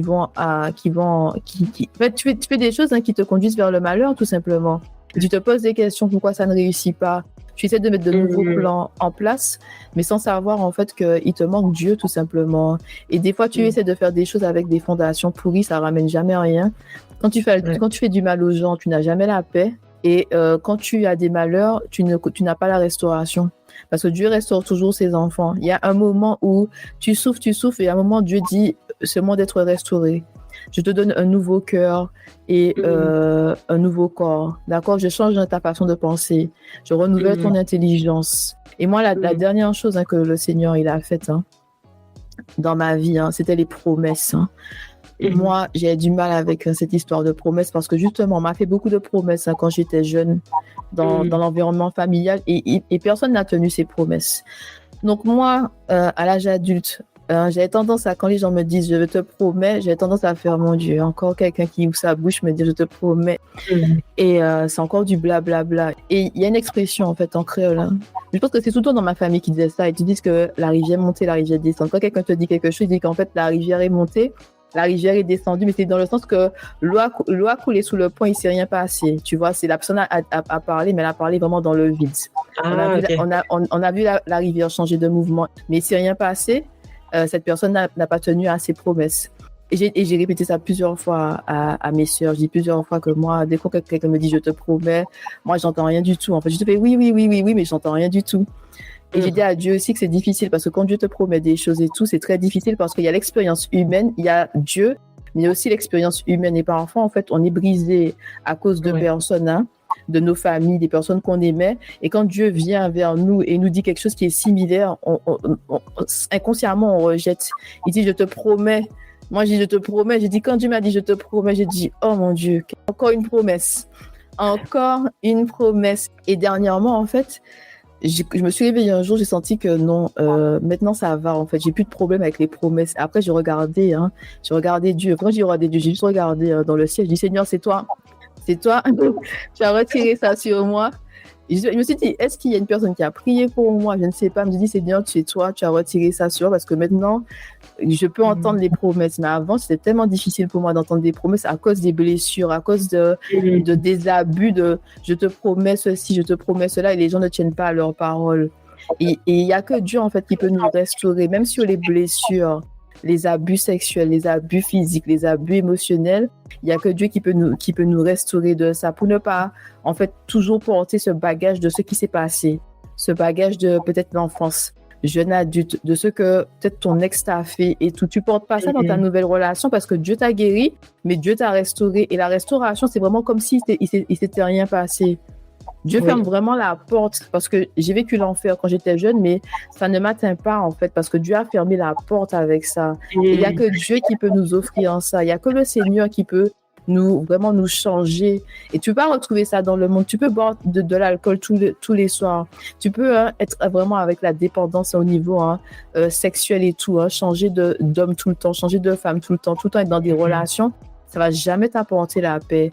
Tu seras toujours brisé une nouvelle fois, encore et encore. Tu seras un moment en lock, tu n'auras jamais cette paix-là parce qu'il n'y a que Dieu qui peut t'apporter la paix dont tu recherches dans l'alcool, dans les boissons, dans la drogue, dans le sexe. Il n'y a que Dieu qui peut t'apporter ça. Il n'y a que Dieu. Et même le succès, comment la société définit le succès, c'est à ta perte. C'est vraiment à ta perte. Parce que quand Dieu nous change, nous positionne un endroit où on a des responsabilités, on peut se reposer totalement sur lui. Le poids n'est pas seulement sur nos épaules, le poids est aussi sur le Seigneur. Il nous tient la main. Il nous donne en fait des informations, de la connaissance. Il nous aide à tenir le poids en fait, à vraiment avoir ce poids-là sur nos épaules. Il nous lâche pas quelque part et puis il fait bon, débrouille-toi. Il y a vraiment cette aide-là où quand tu vas pleurer, tu vas dire Seigneur, c'est trop pour moi. Il va envoyer des personnes pour nous aider en fait. Je sais pas, mais moi je dis dans ce monde-là en chute, sans Dieu, c'est trop difficile.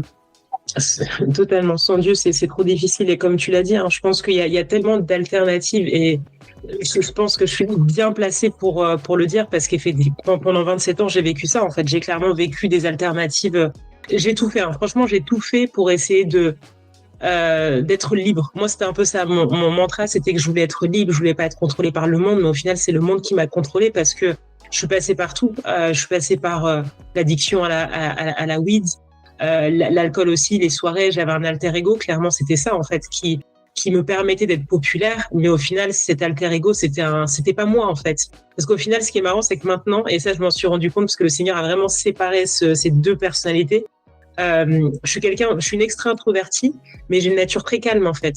Et ce qui est marrant, c'est qu'autant j'arrive très bien à connecter avec les gens parce que j'aime parler avec les gens, etc. Mais j'ai une nature très calme. Et je me suis rendu compte qu'en fait, oui, c'était un alter ego que d'être trop sociable. et de vouloir toujours être vue dans les soirées, etc.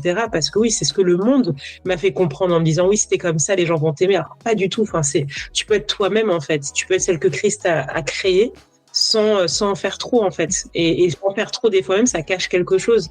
Moi, c'était pour cacher ma tristesse, c'était pour cacher la dépression, c'était pour montrer que tout allait bien alors que rien n'allait en fait. Donc ouais, non, c'était ça, c'est que j'avais besoin d'être entourée pour pas me sentir seule, mais j'étais encore plus seule dans le fond, quoi. Donc non, au final, c'est des choses que le monde nous fait croire comme étant des choses qui vont nous remplir, mais au final, dans le fond, si vraiment on se pose la question et on se retrouve seul, je pense que ouais, non, ça te remplit pas et ça creuse quelque chose en toi qui, ouais.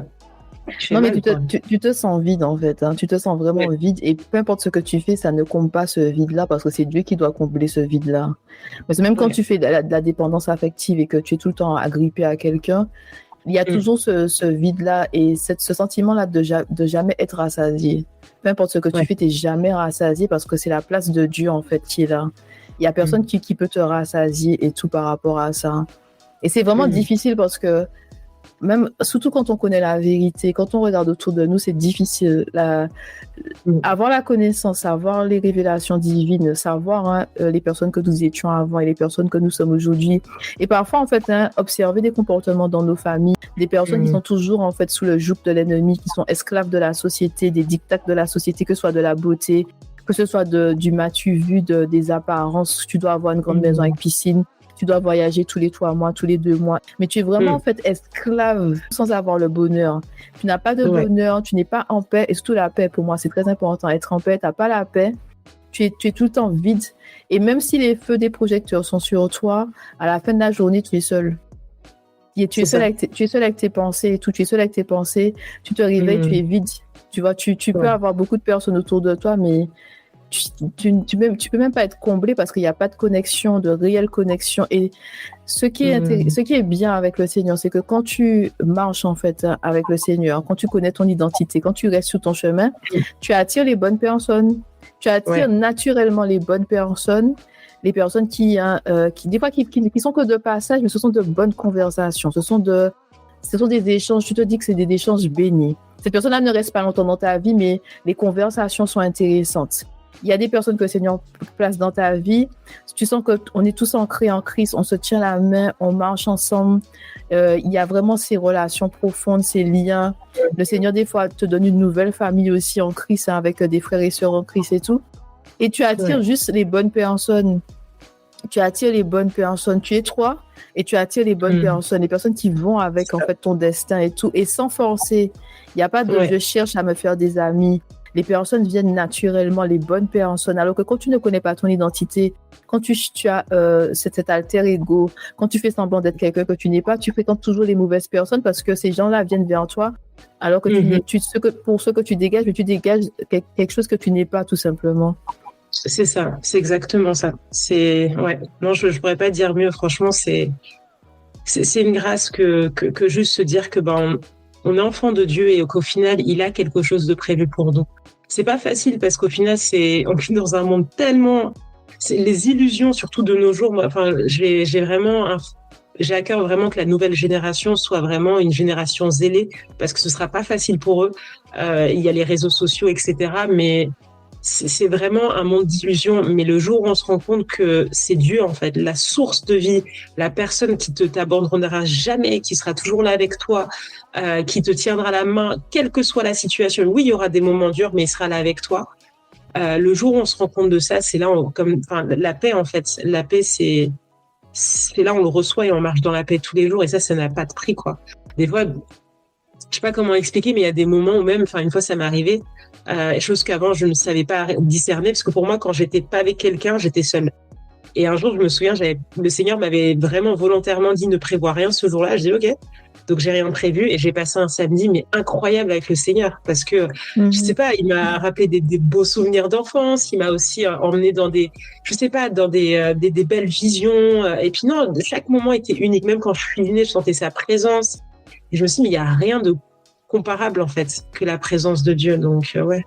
Non, c'est vrai, c'est beau et magnifique. Et quand tu dis ça, moi, je sais que tout ce que j'ai pu faire toute seule, dans le sens à vivre toute seule, voyager toute seule, m'installer à Londres, tout ça, partir à Aix-en-Provence pour mes études, j'ai toujours senti la présence de Dieu. Je me suis jamais sentie seule parce qu'il y avait toujours cette présence de Dieu là avec moi.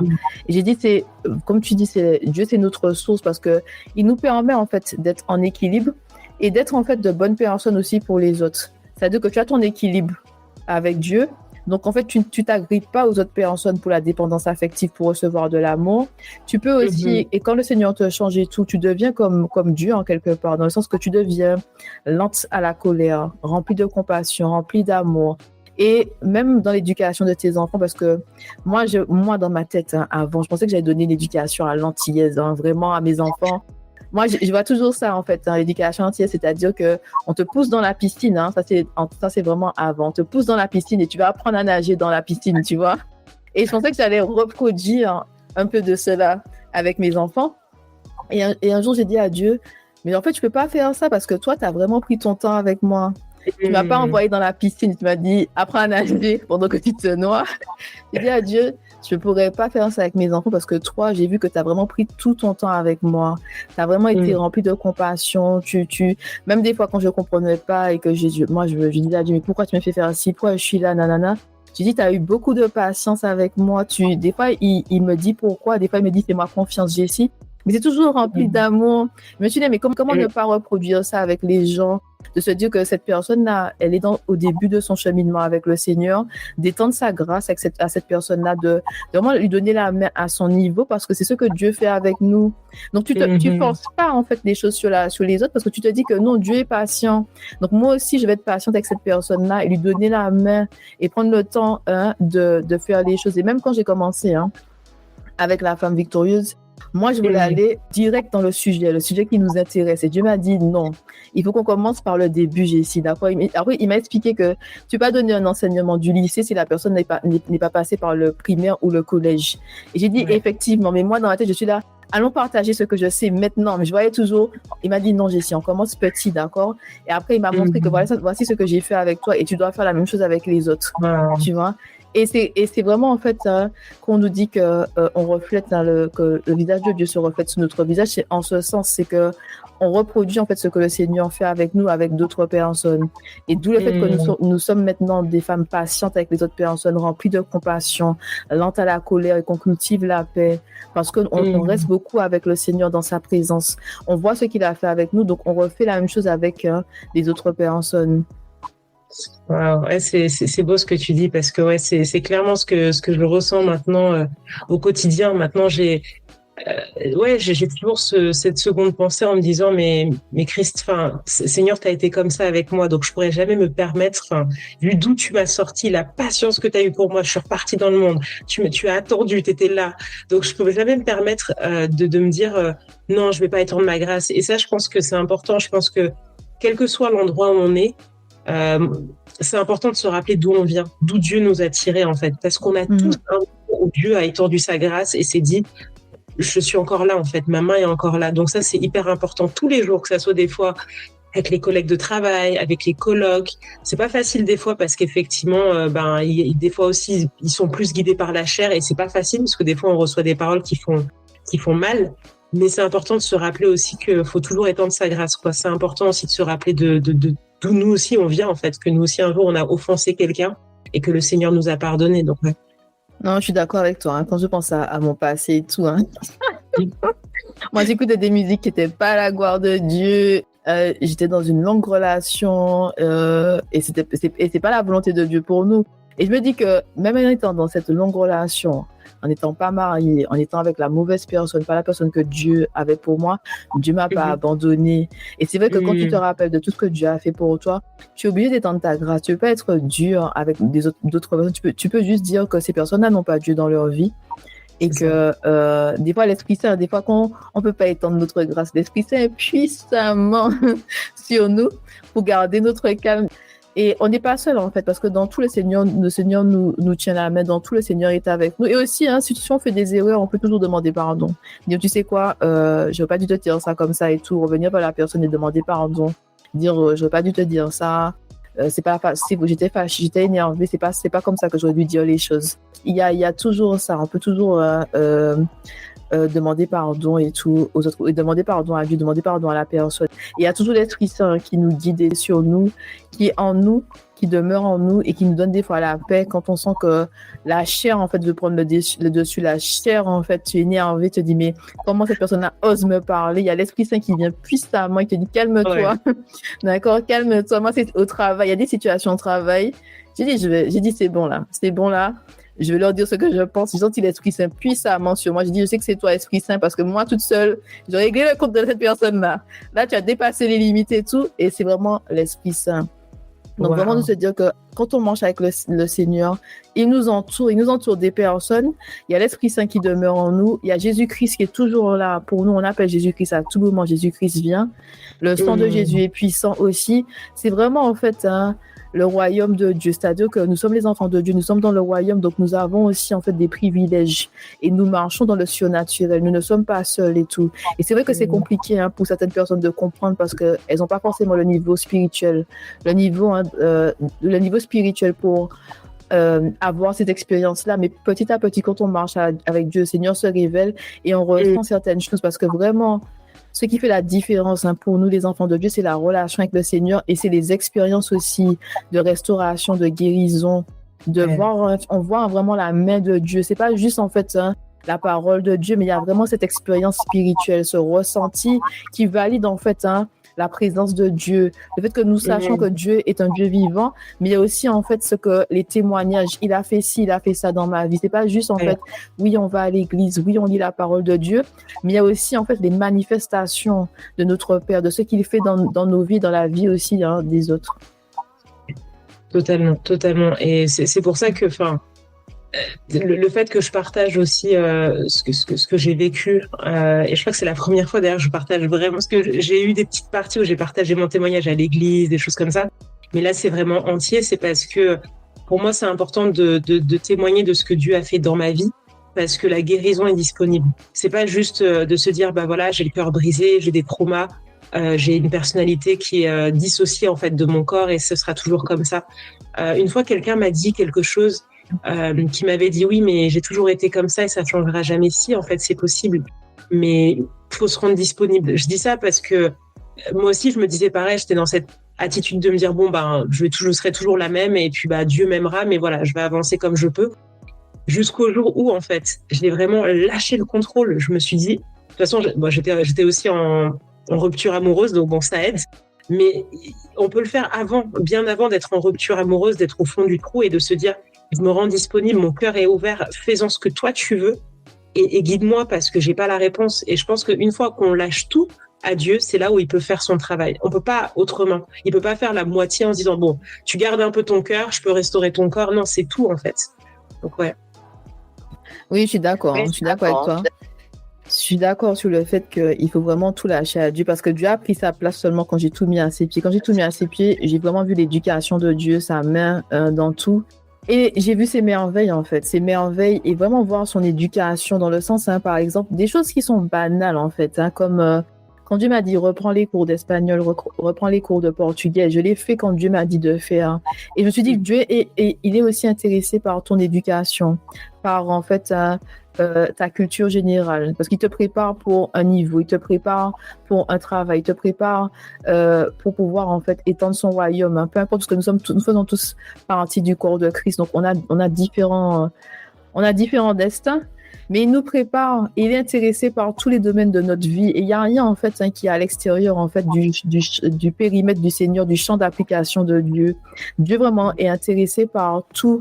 Il n'y a pas de petits trucs et de grands trucs. Dieu est vraiment intéressé par tout. Il est intéressé aussi par notre apparence physique.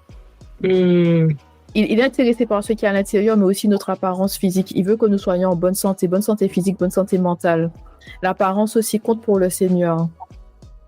Ce n'est pas tout, bien sûr, mais le Seigneur nous prépare toujours. Quand il nous positionne dans des lieux élevés, il va changer aussi ton apparence physique. Il va changer aussi ta façon dont tu t'exprimes. Il y a vraiment des changements qui sont faits avec le Seigneur, petit à petit, dans ton cheminement avec le Seigneur. Il rajoute en fait des compétences. Il te montre des fois des dons et des talents que tu ne savais pas que tu avais. Ou des fois, c'est des choses en fait que par exemple, moi, je veux dire la géopolitique, mais je pensais pas que j'étais intéressée par ça. J'aimais pas j'aimais pas l'histoire. J'aimais pas vraiment l'histoire, hein. L'histoire, j'aimais bien la géo, mais pas l'histoire. Et j'ai vu en fait dans la géopolitique que tout est lié ensemble, en fait, que l'histoire et la géographie sont liés ensemble. Mais à 18 ans, c'était le cas, c'était vraiment pas mon truc. Je me suis dit, bof, écoute, voilà, on fait ça. C'est pour avoir de bonnes notes. Je suis pas vraiment intéressée par ça. C'est intéressant en quelque part, mais c'est pas, je vais pas pousser dans ça. Je vais pas pousser. Et il y a vraiment un temps pour tout. On pense en fait, hein, quand on marche avec le Seigneur, qu'il va tout nous donner. C'est-à-dire, entre 20 et 25 ans, on va tout recevoir et tout. Ouais. Notre vie sera parfaite. Alors que le Seigneur utilise vraiment chaque décennie pour quelque chose. Il y a vraiment un temps pour tout. Il y a vraiment un temps pour tout. Il y a une saison pour tout. Et des fois, on pense qu'on était ces personnes-là à 20 ans, à 25 ans, tu es une autre personne. À 30 ans, tu es une autre personne. À 35 ans, tu es une autre personne. Et Dieu n'a pas fini de t'éblouir avec ce qu'il a mis en toi. Parce que dans chaque saison, il te montre de nouvelles choses. Tu as d'autres capacités. Et une fois que des choses sont mises en place, il te dit, bon, maintenant, on passe à un autre niveau. Il y a ça à faire. Et c'est vraiment sans fin. On est toujours dans le processus de devenir, d'acquérir de la connaissance et de toujours de changer constamment. Avec Dieu, il n'y a pas en fait de stagnation. Il n'y a pas, j'ai été cette personne-là, je suis la même personne. Des fois, juste en 6 mois, tu changes encore. Tu as l'impression qu'il y a toujours ce changement-là, ces révélations divines, ces personnes qui naissent dans ta vie et tu es là, wow, je ne voyais pas les choses comme ça. Il y a comme si le monde souffle constamment, il te montre des choses en fait. Et quand on marche avec le Seigneur, il nous donne comme si on a la connaissance de ce monde, mais on a la connaissance spirituelle et on navigue vraiment dans ce monde tout en étant dans le royaume de Dieu, en étant dans ce monde, on navigue avec Dieu. Il y a vraiment, on a besoin en fait de tout, de la connaissance de ce monde, comment ce monde fonctionne, comment le système fonctionne, mais aussi en fait la connaissance, hein, les connaissances bibliques, les révélations divines pour naviguer et être victorieux avec le Seigneur, pour accomplir aussi notre destin, pour aider d'autres personnes, pour être positionné là où nous devons être. Il y a vraiment cette combinaison de choses. C'est pas seulement en fait les connaissances bibliques, mais il y a vraiment cet aspect-là de développer ses enfants, en fait. Hein. Ils développent vraiment des choses en nous, personnelles, professionnelles, spirituelles. Il y a vraiment ce développement-là que le Seigneur fait. Et tu ne seras jamais la même personne avec Dieu parce qu'il t'appelle toujours à plus, en fait. Ouais, non, c'est vrai, c'est vrai. Ouais, c'est fort ce que tu dis parce que, ouais, c'est vraiment... Tout à l'heure, j'écoutais un enseignement qui parlait de ça, du fait que on n'est jamais le même avec le Seigneur. Parce que des fois, on a des... Et ça m'a surpris parce que c'était un homme de Dieu quand même qui disait que ces derniers jours, il se sentait un peu en... C'était un peu flou. Son identité était un peu... pas ébranlée, mais il se sentait pas lui-même, en fait. Et en fait, un homme de Dieu lui a dit, mais c'est normal, c'est parce que Dieu aussi transforme, en fait, refait ton identité. Tu es toujours la même personne, mais il te fait passer au stade supérieur, mais il a besoin que tu sois modelable, en fait. Je dis, mais... Et c'est vrai que c'est... Ouais, ce que tu as dit, c'est fort parce que pour moi, ça m'a mis à cœur le fait que des fois, c'est normal des fois de se sentir un peu inconfortable. Des fois, on se sent pas 100% soi-même. On se dit, il y a quelque chose qui change, le changement, en fait, de niveau, en fait. Et c'est important aussi des fois de se dire, Dieu sait, en fait, je sais pas le plan, je sais pas comment demain je vais faire les choses, mais Dieu est avec moi, Dieu est au contrôle parce que je sais pas si il y a des gens qui sont comme moi, mais c'est vrai que moi avant, j'avais du mal quand j'avais pas le contrôle des choses. Quand je savais pas comment les choses se passaient, j'étais là, bon, ça veut dire que je suis pas organisée, parce qu'aussi le monde aussi nous fait croire que, si t'as pas une organisation pour telle chose, c'est que tu sais pas trop où tu vas dans ta vie. Oui et non, parce que je pense que Dieu nous donne la vision, mais il va pas nous donner tout le plan complet. C'est parce qu'il veut aussi qu'on nous fasse confiance quand on marche. Tous les jours, c'est à qui tu vas faire confiance pour aller jusqu'au plan, en fait. Mais je dis ça, mais c'est pas le plus difficile. Mais clairement, c'est ça la foi aussi, marcher par la foi et non par la vue. C'est vrai. Et c'est intéressant ce que tu dis parce que moi, j'ai regardé des vidéos sur YouTube sur l'anxiété et c'est l'invité, en fait, il disait que le mal de ce monde, c'est l'anxiété, la dépression parce que nous recherchons tous, en fait, la plupart des personnes à tout contrôler, à vraiment tout contrôler dans les détails. Et il y a vraiment ce monde on se compare aussi, en fait, et il y a beaucoup d'anxiété par rapport à si tu ne contrôles pas, tu sens que tu ne réussis pas, en fait. Tu veux tout contrôler alors que c'est impossible de tout contrôler parce que on peut pas prédire l'avenir. Il y a que Dieu, en fait. Et il faut laisser la place à Dieu. Il faut Mm. vraiment laisser la place à Dieu. Et comme tu dis, la foi, c'est vraiment se reposer sur le Seigneur et pas en fait ce que nous voyons ou ce que nous pensons que nous devons avoir un instant T dans notre vie. Et c'est ça qui est le Ouais. plus difficile parce que l'homme, par défaut, veut tout contrôler. Tu veux Mm. savoir. Dieu t'a dit que telle chose va se passer. D'accord. Comment? Quand? Tu veux des réponses à ces questions-là et Mm. c'est difficile en fait. Et ça crée Mm. beaucoup en fait d'anxiété chez beaucoup de personnes par rapport à cette perte de contrôle.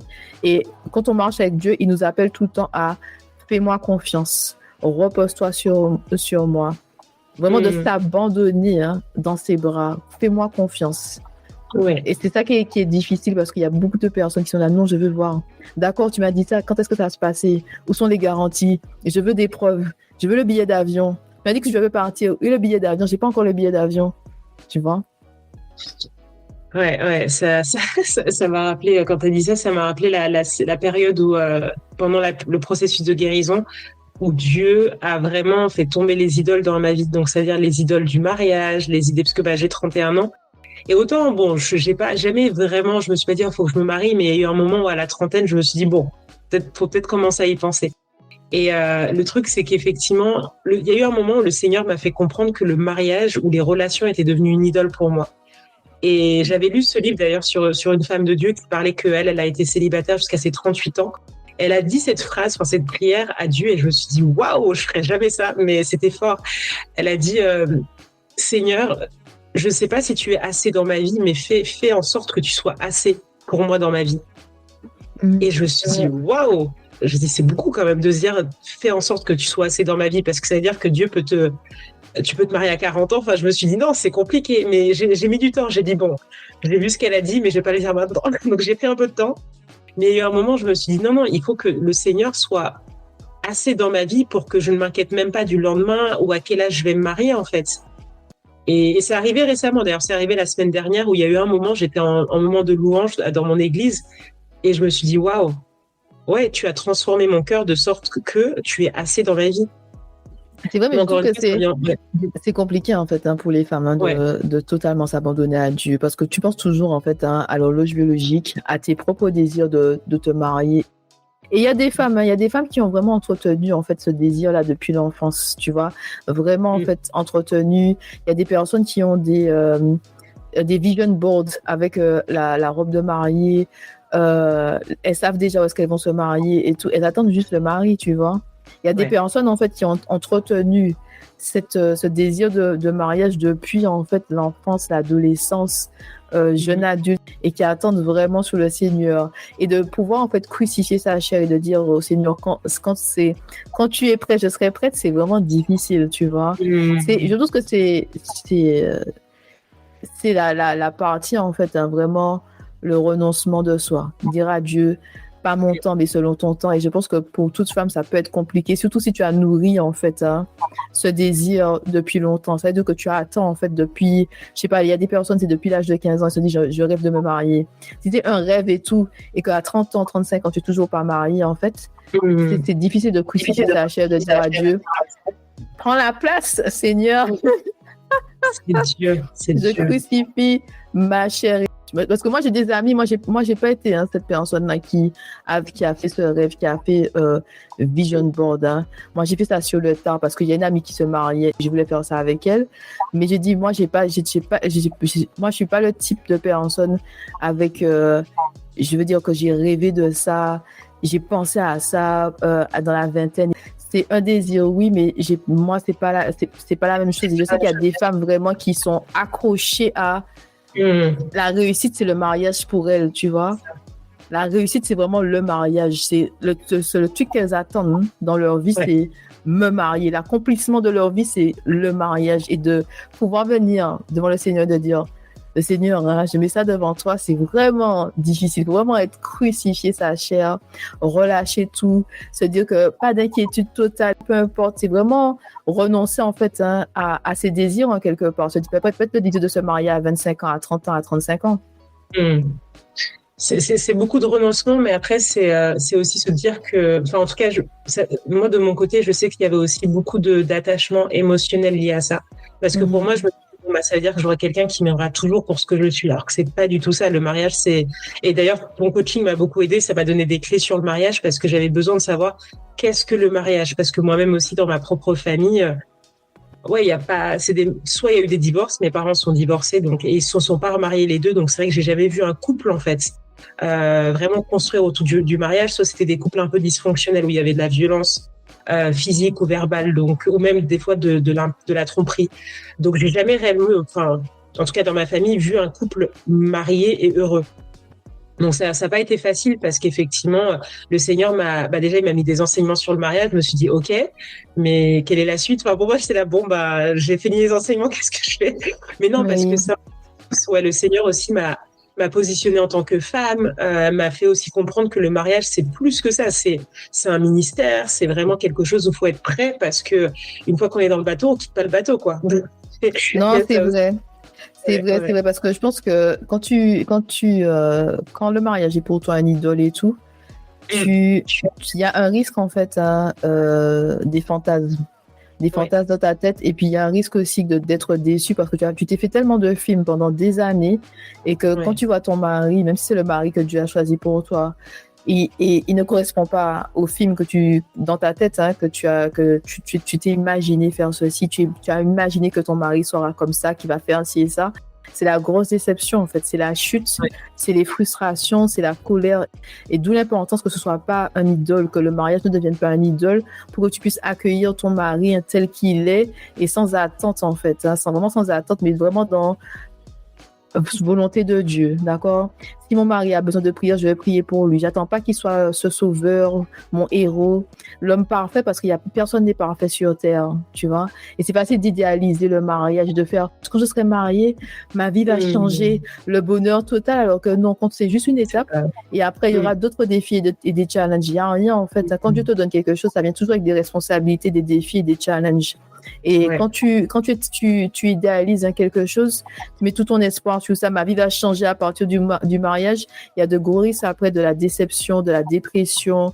Tu vas accuser le coup et tout. Tu vas dire, c'est pas le mari. Finalement, c'est pas vraiment ce mari-là que Dieu avait pour moi parce qu'il répond pas à mes besoins. Tu vas pas voir, en fait, que le mariage aussi, c'est une construction à deux. Donc, il faut construire, en fait, la maison. Tu te construis personnellement avec Dieu. Tu construis ta maison, mais il faut construire ta maison avec ton mari. Donc, il y a vraiment cette construction-là. Ouais, non, c'est ça, totalement. Quel serait pour toi le mot de la fin? Est-ce que tu as quelque chose à partager avec nos auditrices? Moi, je pense que c'est important d'être indulgent avec soi-même, d'être bienveillant avec soi-même. Il y a des moments où on n'aura pas toutes les clés, on va tomber, mais c'est important de s'accepter tel qu'on est et de regarder son couloir. En ce moment, c'est ce que le Seigneur m'apprend beaucoup. Il me dit, regarde ton couloir. Parce qu'effectivement, il fait de belles choses dans notre couloir, mais certes, on n'aura peut-être pas la même situation que notre ami qui est déjà, par exemple, marié ou qui a déjà des enfants ou qui a déjà atteint un certain statut spirituel, mais c'est son couloir et aussi avec son lot de défis.